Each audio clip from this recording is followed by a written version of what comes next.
The sun was sinking behind the tall pines when Luke Cartwright tugged his horse to a stop at the edge of a clearing. Dust clung to his boots and sweat streaked his brow, but his heart beat faster at the sight before him. A small wooden cabin sat tucked between the trees, its roof weathered and walls darkened by years of wind and rain. This was at the place he had bought, sight unseen from a trader passing through town. Folks had told him he was a fool for handing over money without so much as stepping foot on the land. But Luke had grown tired of drifting. He wanted roots, a place of his own. And maybe, just maybe, as he rode closer, he noticed how still the clearing was, the hush of the forest pressing in around him. The cabin didn't look abandoned. Smoke curled faintly from the chimney, and the ground near the steps bore the marks of recent footsteps. Luke swung down from his saddle, his hand brushing the revolver at his hip. Whoever was inside wasn't supposed to be there, or so he thought.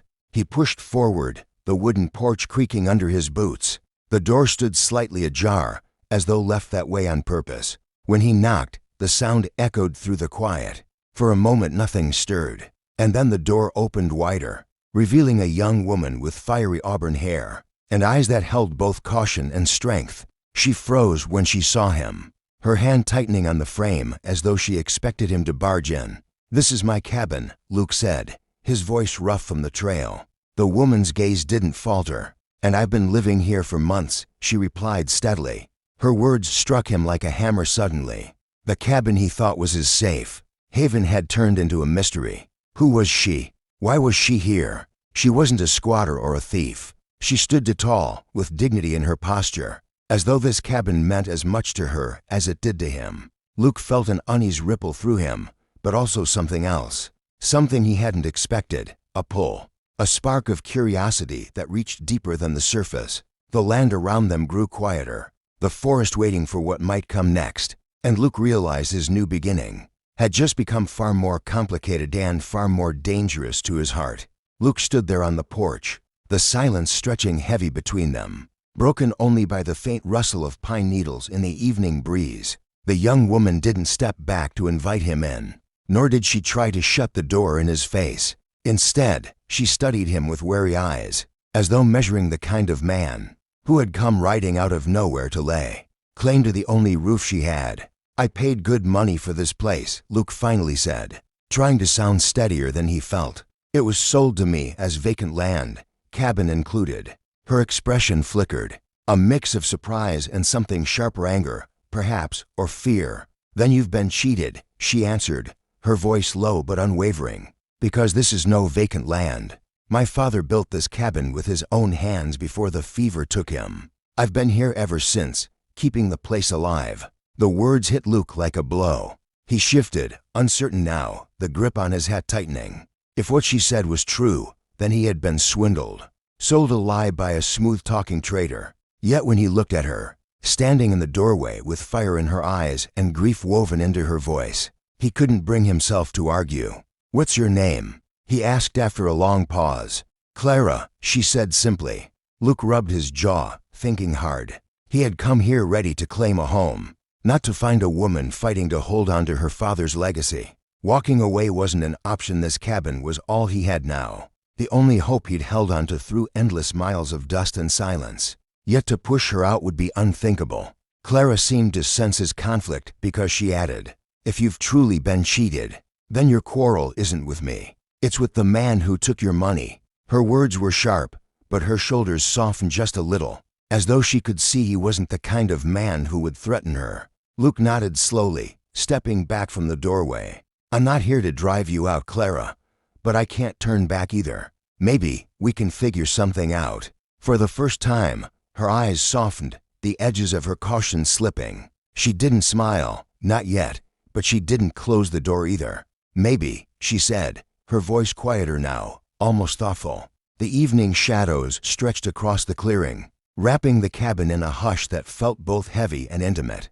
Luke glanced at the sky, then back at Clara, and realized that whatever arrangement they found, it would change both their lives in ways neither of them could yet imagine. Luke stood on the porch long after the sun had dipped below the horizon, the air heavy with questions he wasn't sure he wanted the answers to. The woman had introduced herself as Clara, though her guarded tone made him think she wasn't used to sharing her name so freely. She had invited him inside at last, though not without a lingering hesitation, and Luke had stepped over the threshold into what was supposed to be his cabin but felt more like a home, already lived in. The scent of herbs hung in the air, mingled with the faint warmth of stew simmering on the hearth. A blanket was folded neatly on the chair, and a pair of boots, clearly too small for his own feet, sat by the door. Clara moved with a quiet assurance, as if every corner of this space was hers, her hand brushing the shelves and the table, as though she had built the life within these walls one day at a time. Luke watched her carefully. She offered him a bowl of stew without asking if he wanted it, as though daring him to refuse. The hunger gnawing at him won out, and soon the silence between them was broken, only by the sound of spoons against bowls. When he finally spoke, his voice was softer than he intended. "The man who sold me this cabin swore it was empty, said no one had set foot here in years." Clara looked up, her eyes catching the firelight. "He lied. Or maybe he just didn't care what truth he sold you. People out here, they see what they want to see." Luke studied her face, searching for cracks in her calm. "So you've been here all along?" "Alone." She didn't flinch. "Alone is safer than most things." That answer unsettled him more than it should have. He wanted to press, to dig at the reasons behind her words, but something in her expression told him she wasn't ready to trust him with those truths. The fire crackled, filling the silence, and for a moment Luke wondered if he should just turn around and leave, stake his claim elsewhere, let her keep her secrets. But his gut told him that walking away from this cabin, and from her, would be harder than any trail he had ever ridden. As the night deepened and shadows stretched across the cabin walls, Luke realized that his purchase had brought him more than just land and shelter. It had led him straight into a story already unfolding, one that he wasn't sure he was meant to be a part of but couldn't seem to resist. Clara's presence was like a locked door in the middle of his own house. He knew deep down it was becoming about much more than that.